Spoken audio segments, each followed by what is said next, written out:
ఉంది. సిఎస్పీ కూడా ప్రతి ఒక్కరు కూడా క్యాంపెయిన్ పెట్టుకోవాలి. క్యాంపెయిన్ పెట్టడం వల్ల ఏంటంటే ప్రతి ఒక్కరు కూడా విలేజెస్ లో రూరల్ లో ఉన్నటువంటి కస్టమర్స్ అందరికీ కూడా ప్రతి ఒక్కరు తెలుసు వీళ్ళ దగ్గర అకౌంట్ ఓపెన్ చేస్తారు, ఇన్సూరెన్స్ కూడా ఇక్కడే చేస్తారు.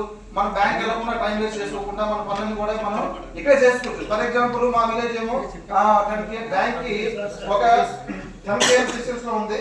మా ఊరేమో 10 కిలోమీటర్ దూరంలో ఉంది. కాబట్టి నేను పని మానుకొని ఈ రోజు బ్యాంక్ వెళ్ళాలంటే ఆ బ్యాంక్ దగ్గర పనులు గంటలు పడిపోయి అక్కడ ఉండిపోవాలి. ఈ రోజు ఫర్ ఎగ్జాంపుల్ 100 రూపాయలు రీఛార్జ్ చేయాలనుకుంటే ఆ బ్యాంక్ దగ్గర లైన్ లో ఉండిపోయి ఒక 10 కిలోమీటర్ ట్రావెల్ చేసి నా పనంతా మార్చుకోవాలి. కూల్ పని వేస్ట్, ఆ రోజంతా కూడా నా పనంతా వేస్ట్ టోటల్ గా. సో దీనివల్ల నేనేం చెప్తున్నా అంటే ఈ ఊర్లోనే నేను పాయింట్ ఇచ్చాను. కాబట్టి మీరేం చెప్పాలంటే కస్టమర్ దగ్గర మన విలేజ్ లో ఏదైనా మైక్ అనౌన్స్మెంట్, మేము ఈ విధంగా పాయింట్ లో మా దగ్గర ఈ సర్వీస్ ఉన్నాయి, మేమే అకౌంట్ ఓపెన్ చేస్తాము. ప్లస్ సోషల్ సెక్యూరిటీ స్కీమ్స్ అనేవి కూడా ఇక్కడే మేము చేస్తాం. ఇన్సూరెన్స్ స్కీమ్లు అంటే వాళ్ళకి అచ్చుతెలుగులో ఏ విధంగా మీ లోకల్ లాంగ్వేజ్ ఏ విధంగా అయితే ఉన్నాయో ఆ లాంగ్వేజ్ లో వాళ్ళకి అర్థమైనట్టు మనం చెప్పుకోగలాలి. అంటే మన సిఎస్ అంటే మీరేం కాదు, మన సిఎస్ ఏ విధంగా అయితే చెప్పుకోబోతున్నారో అన్ని కూడా వాళ్ళు ఎక్స్ప్లెయిన్ చేయగలిగితే మార్కెటింగ్ లో బాగా వాళ్ళందరికీ కూడా జనాలకు బాగా రీచ్ అవుతుంది. ఇది వాళ్ళకి కూడా సిఎస్ కూడా ఉపయోగపడే అవకాశం ఉందన్నమాట. తర్వాత ఇంకోటి ఏంటంటే మెయిన్ మనం వాళ్ళు చెప్పాల్సింది మెయిన్ వచ్చేసి సోషల్ సెక్యూరిటీ స్కీమ్ బాగా చెప్పాలండి.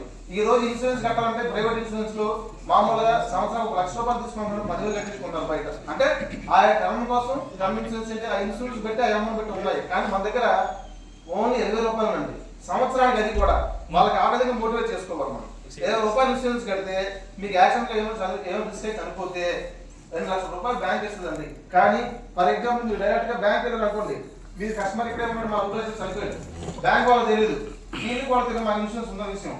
అదే మనం మేము ఉండడం వల్ల మన విలేజ్ లో మేము ఉండడం వల్ల అంటే మేము ఏం చేస్తుంటే నేను డైరెక్ట్ వెళ్ళిపోయి మీ ఇంటికి వచ్చేసి ఇగో మీ దగ్గర మీ ఇంట్లో చనిపోయారు, మీకు ఇన్సూరెన్స్ ఉంది, మీరు రండి మా పాయింట్ నేను చెక్ చేస్తాను, నేనే మిమ్మల్ని తీసుకెళ్ళి ఈ ఇన్సూరెన్స్ అనేది మీకు ఇప్పిస్తాను.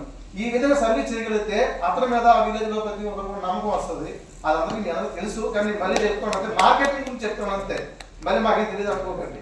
తర్వాత ఇంకోటి విషయం ఏపీవై అండి, Atal pension Yojana main important అండి. మెయిన్ అందరికీ కూడా ప్రతి ఒక్కరు కూడా గవర్నమెంట్ ఎంప్లాయీస్ అనేది ప్రతి ఒక్కరికి గవర్నమెంట్ ఎంప్లాయీకి వాళ్ళ ఆఫ్టర్ రిటైర్ అయిపోయినది పెన్షన్ ఉంటుంది. కానీ లేబర్కి మాత్రము పెన్షన్ ఉండదండి. ఈ అటల్ పెన్షన్ యోజన అనేది 3 టర్మ్లకి అండి.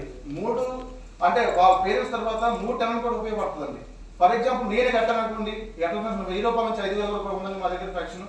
నెలకు 1000 రూపాయల నుంచి సంవత్సరానికి 1000 రూపాయలు. అంటే ఫర్ ఎగ్జాంపుల్ మనకి ఆఫ్టర్ 60 సంవత్సరాల తర్వాత 1000 రూపాయలు పెన్షన్ రావాలనుకుంటే మీరు మీ ఏజ్ బట్టి 18 సంవత్సరాల నుంచి 40 సంవత్సరాల కూడా 1000 రూపాయలకి 42 రూపాయలు ఇలా కట్టుకోవచ్చండి మనం చెప్పాలనుకోవాలి. అలా చెప్పగలిగితే మీ తర్వాత ఫర్ ఎగ్జాంపుల్ నేను కట్టేసానంటే అయిపోయింది, నెంబర్ నా తర్వాత డబ్బులు అవకాశం వాళ్ళు అడుగుతారండి. కానీ మీ పిల్లలు కూడా వస్తారండి. ఇది వాళ్ళ తదనంతరం మా జీవితాంతం నేను చనిపోయిన తర్వాత మా పిల్లలు కూడా రన్ అవుతుందండి ఆ స్కీమ్ అనేది. వాళ్ళు మనం ఎక్స్ప్లెయిన్ చేయగలం. ఈ 3 టర్మ్లు కూడా ఉపయోగపడుతుందండి ఈ ఏపీవై అనేది. అది మనం కొంచెం జాగ్రత్తగా చూసి ఎక్స్ప్లెయిన్ చేయాలి అందరికి వాళ్ళకి. మన సిఎస్పీ కూడా మనం కొంచెం చెప్పాలి జాగ్రత్తగా ఆ స్కీమ్ కోసం. తర్వాత